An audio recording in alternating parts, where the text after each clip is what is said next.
বিসমিল্লাহির রহমানির রহিম। আসসালামু আলাইকুম ওয়া রাহমাতুল্লাহি ওয়া বারাকাতুহু।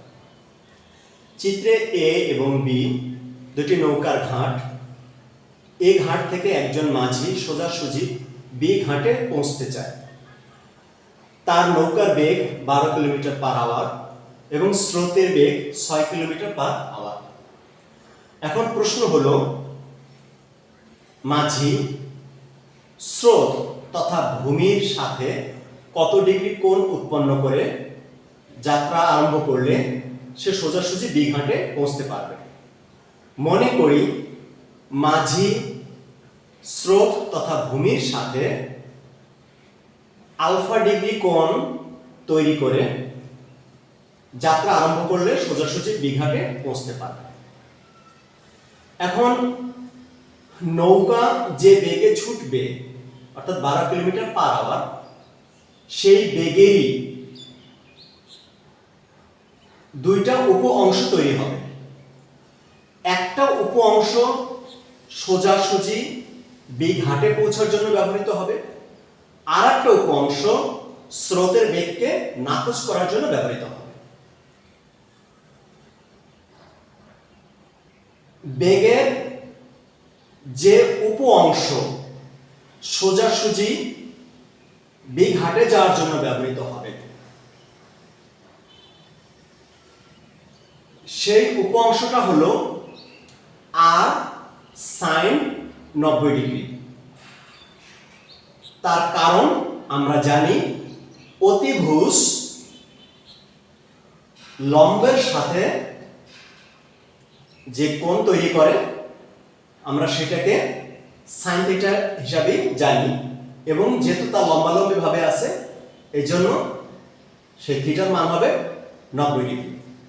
তাহলে আমরা লিখতে পারি আর সাইন 90 ডিগ্রি।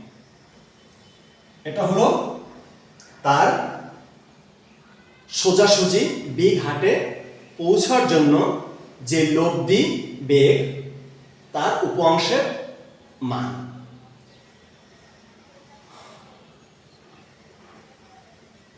এবার আসতেছি নৌকার বেগের যে উপ অংশ স্রোতকে নাকচ করার জন্য ব্যবহৃত হবে, সেটা হলো লব্ধি আর কস 90 ডিগ্রি। কারণ আমরা জানি অতিভুজ এবং ভূমির যে অনুপাত সেটাকে আমরা কস থিটা হিসাবেই জানি, এবং থিটার পরিমাণ 90 ডিগ্রি। এখন আর কস 90 ডিগ্রি এই মানটা দ্বারা, অর্থাৎ নৌকার বেগের এই উপাংশটা দ্বারা তাকে স্রোতের বেগকে নাকচ করতে হবে। ইউ কস 0 ডিগ্রি, কারণ স্রোত ভূমির সাথে সমান্তরালে আছে, সমান্তরালে থাকলে 0 ডিগ্রি। এবং নৌকা ভূমির সাথে আলফা কোণে আছে। তা আমরা জানি যে অতিভুজ এবং ভূমির অনুপাত কস থিটা, এবং সেখানে থিটার মান হয়েছে আলফা। V cos alpha. লব্ধি বরাবর এই স্রোত কার্যকরী হবে 0 ডিগ্রি থিটায়, অর্থাৎ এ থেকে বি ঘাটে যাওয়ার জন্য এই স্রোত একই থিটায় সাইন অনুপাতে ক্রিয়াশীল থাকবে, অর্থাৎ u sine 0 degree plus v, অর্থাৎ নৌকার বেগ ভূমির সাথে যে কোণ উৎপন্ন করছে অর্থাৎ আলফা, সেই আলফা কোণেই সে লম্ব বরাবর ক্রিয়াশীল থাকবে, অর্থাৎ ভি সাইন আলফা। এখন যদি আমরা মানগুলো বসাই নিই, আমরা জানি cos 90 ডিগ্রির মান হচ্ছে 0, ইউ এর মান দেওয়া আছে আমার 6 kilometre per hour plus cos 0 ডিগ্রির মান 1, তো এটা দ্বারা 1 কে গুণ করলে এটাই থাকবে, উপরন্তু 12, ভি এর মান 12,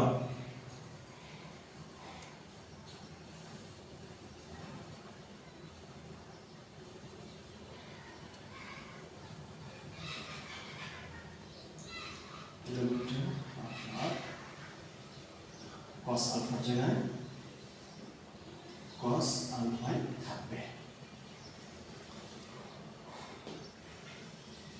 পক্ষান্তর করে নিলে যা হয় 6 divide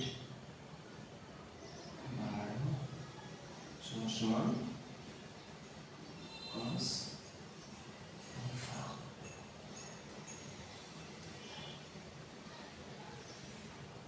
cos inverse minus 1 by 2 সমান alpha। alpha সমান 120 ডিগ্রি। আমরা মান পেলাম আলফার মান 120 ডিগ্রি, অর্থাৎ মাঝি স্রোত তথা ভূমির সাথে যদি 120 ডিগ্রি কোণ উৎপন্ন করে যাত্রা আরম্ভ করে, তাহলে সে সোজাসুজি বি ঘাটে পৌঁছতে পারে।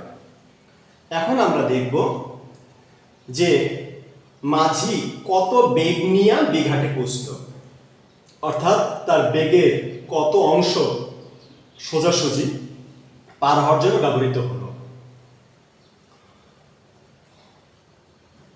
আমরা জানি sin 90 এর মান 1, কাজে r দ্বারা 1 কে গুণ করলে r ই থাকবে। sin 0 এর মান 0, আমরা জানি sin 0 এর মান 0,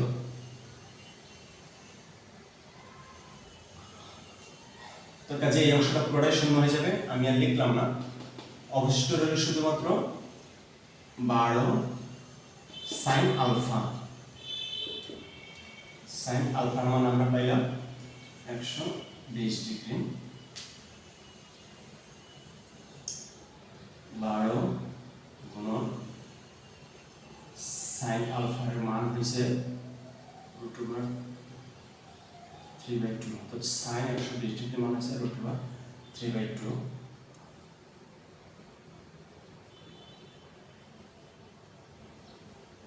আমার মান দাঁড়ালো 6√3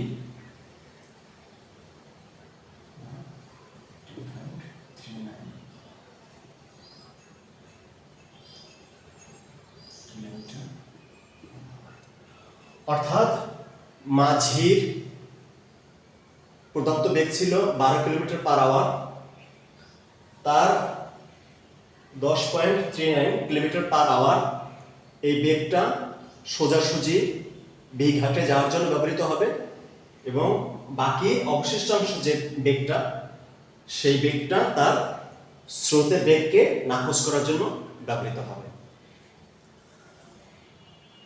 আল্লাহ সবাইকে ভালো রাখুন। যদি কারো কথা বুঝতে সমস্যা হয় তাহলে আমার কাছে বললে আমি সাহায্য করব। আসসালামু আলাইকুম।